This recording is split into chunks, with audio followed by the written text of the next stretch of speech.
bisa dibikin gak cuman kayak mochi diisi doang, bisa juga kita berkreasi. Yang penting ada toppingnya, pakai buah segar. Kayaknya market menerima ya. Kita kasih isian yang ada pangan lokalnya, yaitu buah pala.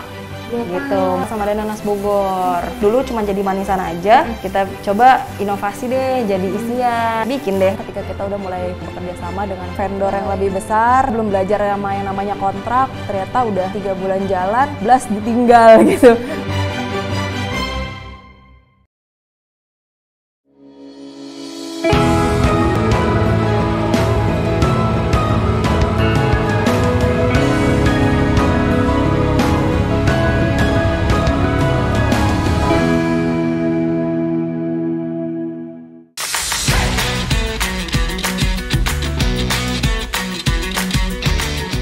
Mochi, makanan asal negeri Sakura yang terkenal dengan tekstur lembut dan kenyal, kini menjadi sangat populer di kalangan masyarakat Indonesia.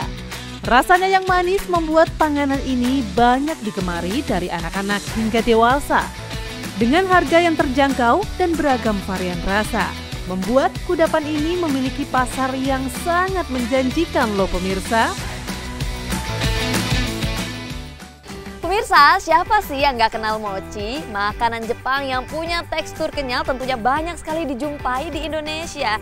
Nah, kali ini saya penasaran banget pengen lihat gimana sih proses produksinya. Saya pengen lihat nih gimana cara pembuatannya. Pemirsa juga penasaran? Yuk ikutin saya, let's go!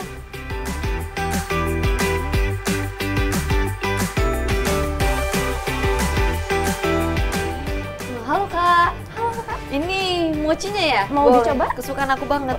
Aku coba ya Kak ya. Nih. Enak banget mochinya. Aku penasaran banget pengen lihat proses produksinya. Boleh Kak. Kira-kira nanti aku boleh nemuin pemiliknya nggak sih? Boleh Kak. Boleh. Antar aku ya. Boleh. Dalam boleh.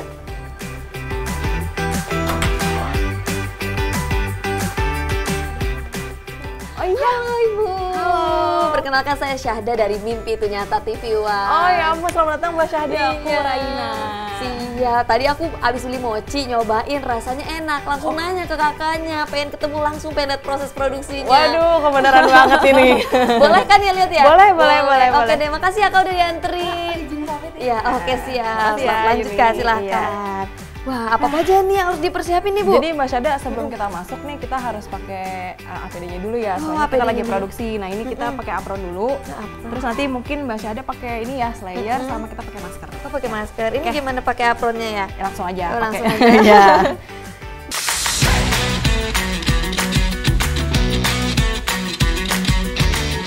Kali ini Mimpi Itu Nyata mengajak Anda mengunjungi usaha mochi milik Raina yang berada di Bogor, Jawa Barat. Raina menjadi salah satu bukti dengan modal yang minim bisa membawanya meraih kesuksesan. Berkat kegigihan dan ketekunannya lah, kini ia bisa meraup keuntungan dari kenyalnya bisnis mochi.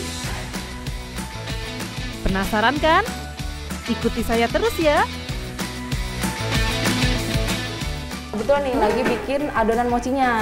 Karena ini kan mau kita buat ya adonan. bikin kulitnya dulu baru diisi. Nah, jadi si adonan tepungnya itu yang udah matang kita masukin ke mesin mixingnya. Nanti dimasukin lah gula. Jadi diaduk dulu biar kayak agak-agak rata dulu gitu. Nah, ini merupakan alat mixernya Ya, berarti ya? mixernya. Kira-kira tuh sehari tuh bisa produksi berapa banyak mochi? Kita tuh biasanya mulai dari 3 kg sampai 15 kg itu tuh bisa sekitar maksimal di 400 sekian box.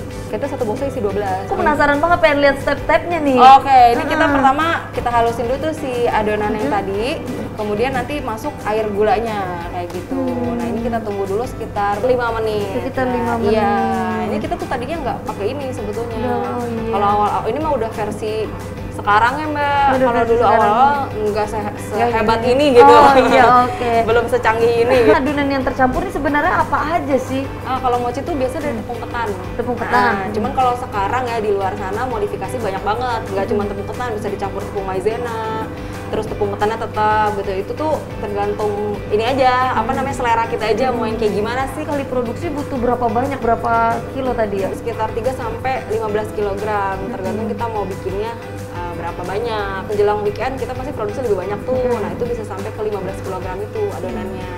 Nah, ini mesinnya juga nggak langsung 15 kg Mbak, jadi kita bertahap. Nanti setelah ini mau dimasukin apa lagi? Masukin gula, biar manis. Mana gulanya? Nah ini gulanya itu udah kita jadiin gula cair dulu, terus direbusnya pakai daun pandan biar wangi. Dulu waktu pertama memulai ini ceritanya gimana sih? Berapa sih modal awalnya nih kalau boleh tahu? Kalau dulu banget pertama kali cuman bahan bakunya aja sih 250.000. Jadi peralatannya tuh dulu kita beli kuali Mbak, itu sekitar 5 juta untuk bikin kuali. Jadi dulu tuh bikin mochi tuh kayak bikin dodol. Modal awal tadi yang disebutkan 250.000. Iya. Balik modal itu butuh waktu berapa lama? Gagal-gagal dulu nih kita trial and error. Nah pertama kali jualan tuh 80 box Mbak, harganya 20.000. 20.000. Iya, dapat pertama kali pemasukan jualan tuh ya sekitar berarti 1.600.000 ya. Gitu dari modal bahan baku yang hanya 250.000 aja.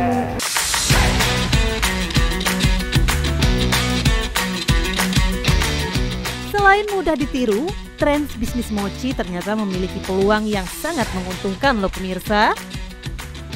Dengan modal Rp250.000 pada 2014 lalu, Rayina berhasil mengembangkan usahanya hingga hasilkan cuan yang tak kalah manis dengan rasa mochinya.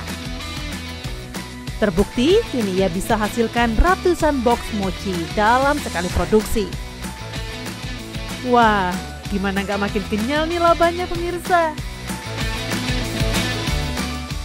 Prospeknya menguntungkan nggak?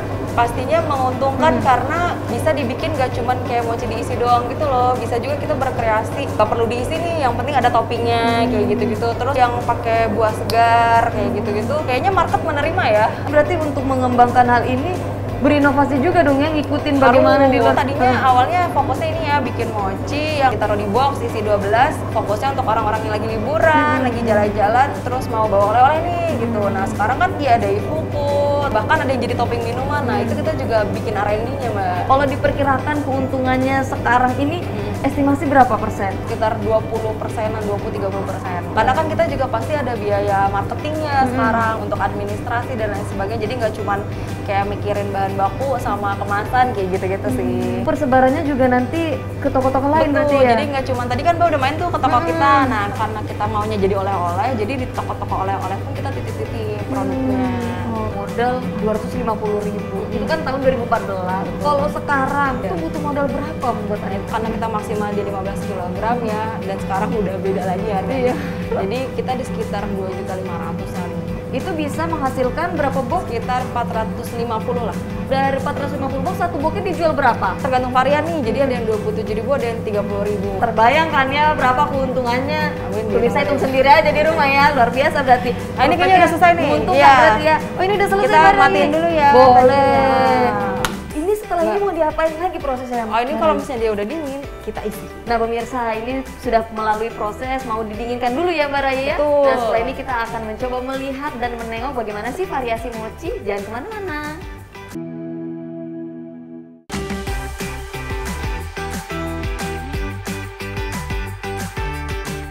Nah Mbak Raya, kalau tadi kan kita sudah melihat proses produksi nih, bagaimana membuat kulit mochi. Kali ini kita mau ngapain ya? Nah ini bagian paling serunya. Karena tadi kan bentuknya hanya kulitnya aja ya. Tadi kan udah didinginin nih di sini. Biasanya kalau misalnya udah dingin, kita isi, Mbak, gitu. Iya. Nah ini Mbak mau nyobain nggak? Boleh. Oke, tapi kita pakai sarung tangan dulu ya. Di sini. Nah maaf, satu. Nah ini biasanya untuk setiap porsi adonan isian mochi butuh berapa gram? Kalau misalkan kita yang untuk mochi isi 12 ini totalnya 15 gram Mbak, kulit sama isian.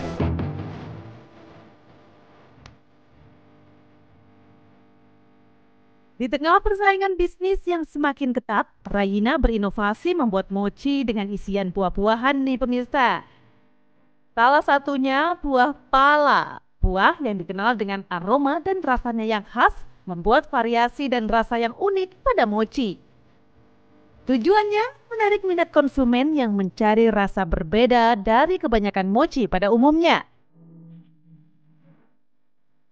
Nah ini sebenarnya apa sih yang membedakan mochi yang diproduksi oleh Mbak Raya dibandingkan mochi-mochi lain di luar sana? Jadi kalau di Mochi Boy itu karena mau ngangkat Bogornya Mbak, kita kasih isian yang ada pangan lokalnya, yaitu buah pala. Buah pala sama ada nanas Bogor. Dulu cuma jadi manisan aja, kita coba inovasi deh jadi isian kayak gitu. Nah terus bikin deh. Untuk produksinya sendiri ada berapa varian rasa sih? Nah, kita ada kacang, coklat, keju, stroberi, nanas, sama pala. Terus ada yang isi all varian. Yang paling best seller yang mana? Yang paling best seller itu dikombinasi sih, karena ada semua. Ya, sama biasa orang nyari yang tradisional ya. Kira-kira untuk Barayu sendiri bagaimana caranya supaya bisa bersaing dengan kompetitor? Pertama sih kita tadi ya mau ngangkat yang pangan lokalnya nih, yaitu isian buah pala sama buah nanas. Terus juga kita kemas gimana caranya supaya menarik buat oleh-oleh, kayak gitu. Jadi makanya kita punya ada maskotnya juga Mbak, yang khas Bogor gitu ya. Testimoni dari orang-orang sih, oh kalau di sini mochinya lembut, enak gitu lah. Kalau sistem pasar itu kan seringkali ada harga naik. Nah ini cara mensiasati bahan baku yang naik gimana? Dari awal tuh udah kayak ngasih ancang-ancang, jadi jangan bikin bener-bener harganya itu pas segitu banget gitu. Kita udah kasih ibaratnya 10% atau 15%, takut ada kenaikan gitu. Karena biasanya kalau udah naik nggak akan turun lagi. Dan yang pasti sih belanjanya ya harus pinter-pinter. Jangan, mungkin kalau misalnya lagi naik, kita jangan nyetok terlalu banyak dulu nih. Belanjanya yang kebutuhannya aja. Tapi pernah nggak sih menghadapi bener-bener saat itu bahan baku naik, harga mochi supaya nggak terlalu melonjak buat di masyarakat? Ketika kita produksinya itu, jangan sampai perhitungan itu akan banyak returnya, ibaratnya nggak terjual, nggak terserap gitu. Jadi kita atur produksi itu bener-bener akan terserap segitu. Yang penting belanjanya juga diatur tuh di si inventorinya itu gitu. Alat-alat apa aja sih yang diperlukan? Yang paling sederhana, punya kukusan itu juga bisa. Buat ngisinya mungkin kita butuh kayak semacam loyang, mangkok-mangkok untuk naruh isian, naruh tepungnya, kayak gitu.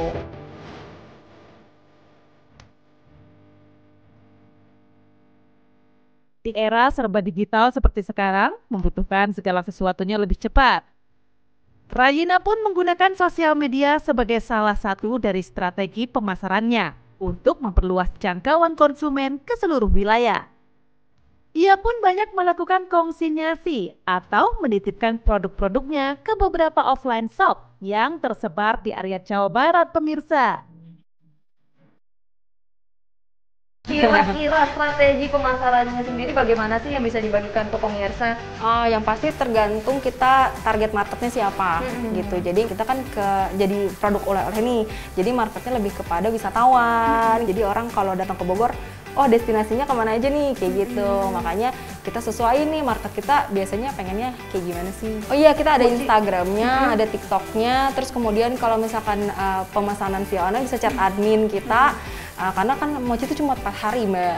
Jadi nanti kita akan cariin ekspedisi mana yang bisa 1 hari sampai aja. Nah Mbak Rayu mungkin bisa dibagikan tipsnya nih bagaimana sih cara menyimpan mochi yang baik dan juga benar? Ditaruh aja di suhu yang sejuk. Jadi jangan sampai yang kena matahari banget, terus yang lembab sekitar 25 derajat ke bawah gitu. 4 hari ya gitu. Kalau ditaruh di kulkas juga boleh, tapi yang kulkas bawah jangan kulkas atas ya. Jangan di freezer, itu bisa sampai 7 hari. Strategi pemasaran tadi sempat disebutkan menaruh di toko-toko. Nah ini berapa banyak toko? Jadi kalau kemana aja? Kalau misalnya kita toko oleh-olehnya yang sekitaran Kota Bogor ini, jadi ada di daerah Puncak pasti ya, karena kan tempat wisata. Terus di Kota Bogornya sama kita paling jauh di Cibubur. Usaha ini sendiri sebenarnya dari reseller nggak sih Mbak Rayu? Kalau kita nggak pakai sistem reseller, kita lebih ke konsinyasi ke toko-toko itu, jadi titip judulnya. Tapi kalau untuk persebaran jualannya apakah pernah melewati dari Pulau Jawa? Kirim-kirim keluar kotanya kita bisa sampai Batam, sampai Makassar. Pokoknya kita bisa kirim asalkan si ekspedisinya itu bisa sehari sampai. Dikatakan dari tahun 2014 ya. Betul. Berarti melewati masa pandemi Covid. Kalau dulu kan usaha pandemi Covid rata-rata bisnis pada turun. Kalau Mbak Rayu sendiri? Kalau waktu Covid nggak ada yang jalan-jalan. Akhirnya kita ganti jadi PO sistemnya. Alhamdulillah sih dengan pre-order itu, dan kita malah jadi lebih aktivasi di sosial media ya. Produksinya bisa sampai 3 kali seminggu lagi. Sempat mengalami gejolak penurunan penjualan ya? Banget. Kalau waktu pertama memulai bisnis itu mengandalkan berapa karyawan dan sekarang sudah berapa banyak? Kalau dulu dibantu-bantu aja gitu. Ya sekitar 3 orang lah, 3 orang yang ngerjain gitu. Kalau sekarang alhamdulillah sama tim yang bantu admin itu udah sekitar 13.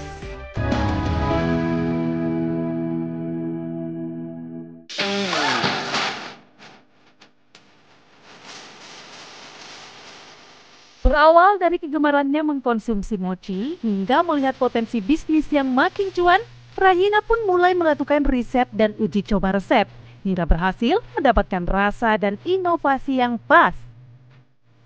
Masa-masa tersulit pun pernah ia alami. Ya, saat pandemi COVID-19, ia pun harus merelakan kehilangan market dan harus terus mencari peluang agar usahanya bisa tetap bertahan. Dari sekian banyak kue yang ada di luar sana, kenapa milih mochi? Mungkin aku udah familiar ya, secara dari kecil tuh suka beli mochi. Udah gitu kan kita pengen ngangkat si buah pala dan buah nanasnya itu ya. Bikin apa ya? Nah, karena dari dulu senangnya juga makan mochi, jadi apa diisi aja jadi isian mochi. Tapi apa sih yang kemudian membuat Mbak Rai ini terbersit bahwa oke deh, mochi ini dijadikan bisnis aja? Marketnya tuh para wisatawan. Tahun 2014 itu Kota Bogor wisata alamnya lagi banyak dikunjungi. Jadi bikin produk yang bisa dibawa oleh-oleh. Proses tantangan menjalani usaha ini tuh apa sih sampai sekarang? Dari dulu awal mulai 2014 sampai 2025 yang paling challenging itu jelas di masa pandemi ya. Karena kayak hilang gitu semua marketnya pada diem di rumah gitu. Di balik tantangan besar itu malah mendorong kita untuk belajar lebih cepat untuk digitalisasi gitu. Awalnya kita mikir nggak terlalu penting sosmed ada tapi kayak nggak terlalu diurus. Kejadian itu malah kita tetap harus punya offline dan online. Kendalanya sendiri apa aja sih? Hari-hariannya ya, kayak contohnya adalah bahan baku sih. Sebenarnya bahan baku kan fluktuatif ya. Secara tantangan lainnya ya mulai banyak kompetitor dan di dunia F&B ini kan trennya tuh cepet ya Mbak. Tantangannya lebih kepada gimana nih caranya kita untuk survive dari semua tren yang begitu cepat gitu di sosial media, ya inilah tren kuliner inilah.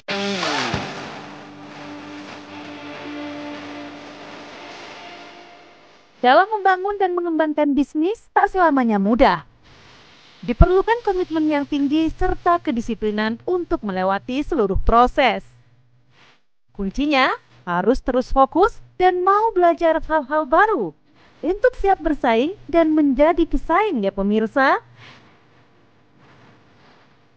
Dari sekian tren yang ada, oke lah fokus bisnisnya, pemilihan strategi bisnisnya gimana? Yang pasti kita selalu ngikutin tren, dicoba dulu apakah cocok nih sama mochi, karena kan kita memang mochi ya base-nya. Dan terus konsumen tuh nggak bingung. Untuk pengembangan resepnya sendiri biasanya dari mana aja nih Mbak Rai? Kalau itu sih kita trial and error ya, dan alhamdulillahnya udah akhirnya punya tim R&D juga. Terus juga kita pasti tanya ke konsumen, enak nggak atau cocok nggak? Butuh berapa lama prosesnya untuk memastikan bahwa akan dijual, yang akan di-sell ke masyarakat? Jangan sampai lebih dari 3 bulanan lah. Kadang-kadang kayak gitu sih mikirnya supaya trennya nggak cepet hilang juga, terus konsumennya nggak lama nunggu kalaupun ada produk baru kayak gitu. Dalam menjalankan bisnis kan biasanya ada proses jatuh bangun.